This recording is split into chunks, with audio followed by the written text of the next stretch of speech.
सुप्रभात बच्चों, आशा करता हूँ आप सभी बहुत अच्छे होंगे। चलिए आज हम अपनी हिंदी किताब से पाठ चौथा अधिक बलवान कौन, इसको पढ़ते हैं। ठीक है बच्चों, तो सबसे पहले इस चैप्टर के बारे में मैं आपको थोड़ा सा बताना चाहता हूँ। इस चैप्टर में क्या है, देखिए हवा और सूरज, ठीक है, इन दोनों के बीच बहस छिड़ती है कि हम दोनों में अधिक बलवान या ताकतवर कौन है। ठीक है, तो फिर क्या होता है कि वो पाठ में दोनों लोग अपनी अपनी ताकत को दर्शाते हैं और ये सिद्ध करने की कोशिश करते हैं कि कौन अधिक ताकतवर है। चलिए तो हम पाठ को आरंभ करते हैं। एक बार हवा और सूरज में बहस छिड़ गई। ठीक है, जैसा मैंने आपको बताया था। हवा ने सूरज से कहा, ठीक है, मैं तुमसे अधिक बलवान हूँ। ठीक है, ये बात हवा ने सूरज से कहा। इसके बाद सूरज ने हवा से कहा, मुझ में तुमसे ज़्यादा ताकत है। ठीक है, अब जब हवा ने कहा तो फिर सूरज ने भी कहा, ऐसा नहीं है, मुझ में ज़्यादा ताकत है। इतने में हवा की नज़र एक आदमी पर पड़ी। ठीक है, तो क्या हुआ कि रास्ते में कोई एक आदमी जा रहा होगा अपने घर, उस पर हवा की नज़र पड़ी। हवा ने कहा, इस तरह बहस करने से कोई फ़ायदा नहीं है। ठीक है, तो हवा ने कहा कि इस तरह बहस मत करो, जो इस आदमी से कोट उतरवा दे वही ज़्यादा बलवान है। ठीक है, तो उन्होंने कहा कि जो इस आदमी का कोट उतरवा देगा हम मान लेंगे कि वो ज़्यादा ताकतवर है। फिर क्या हुआ कि सूरज हवा की बात मान गया। ठीक है, यानी वो उसकी बात से सहमत हो गया। उसने कहा, ठीक है, दिखाओ अपनी ताकत। अब क्या हुआ कि दोनों लोग बारी बारी से उस आदमी के ऊपर अपनी ताकत दिखाएंगे। ठीक है, हवा ने अपनी ताकत दिखानी शुरू की।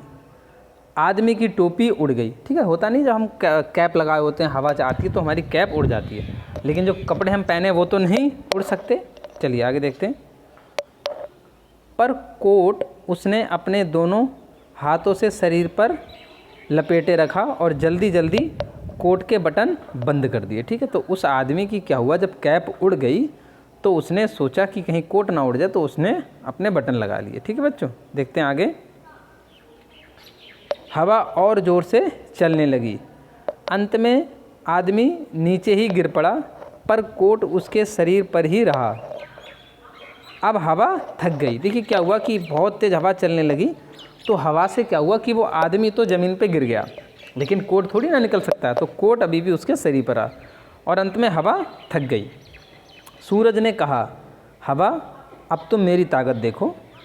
सूरज तपने लगा। तपने लगा का मतलब है कि सूरज ने अपनी धूप जो थी वो तेज़ कर दी। ठीक है, फिर क्या हुआ, आदमी ने कोट के बटन खोल दिए। देखिए जब हमें धूप लगती है तो हम क्या करते हैं, गर्मी लगती है तो हम अपने कपड़े थोड़े से शरीर पे से कम करते हैं। सूरज की गर्मी और बढ़ी। आदमी ने अपना कोट उतार दिया और उसे हाथ में लेकर चलने लगा। ठीक है बच्चों, फिर देखते हैं। सूरज ने कहा, देखी मेरी ताकत, उतरवा दिया ना कोट। हवा ने सूरज को नमस्कार किया और कहा, मान गई तुम्हारी ताकत को। है ना बच्चों। चलिए तो ये चैप्टर हमारा बच्चों यहीं समाप्त होता है। अब मैं आपसे पूछना चाहता हूँ कि आपके विचार से कौन ज़्यादा ताकतवर था, हवा या सूरज? देखो बच्चों, ये क्या होता है कि ये निर्भर करता है समय पर, कौन ज़्यादा ताकतवर है। इस तरह की बहस करना गलत है। ठीक है, क्योंकि देखिए जहाँ सुई काम कर सकती है वहाँ काम तलवार नहीं कर सकती, और जो काम तलवार कर सकती है वो काम सुई नहीं कर सकती। तो हम कह सकते हैं कि ये समय पे निर्भर करेगा कि कौन ज़्यादा ताकतवर है। चलिए बच्चों, आशा करता हूँ आप सभी को बहुत अच्छा लगा होगा और ये पाठ समझ में आया होगा। इसी उम्मीद के साथ हम अपनी क्लास को समाप्त करते हैं। धन्यवाद बच्चों।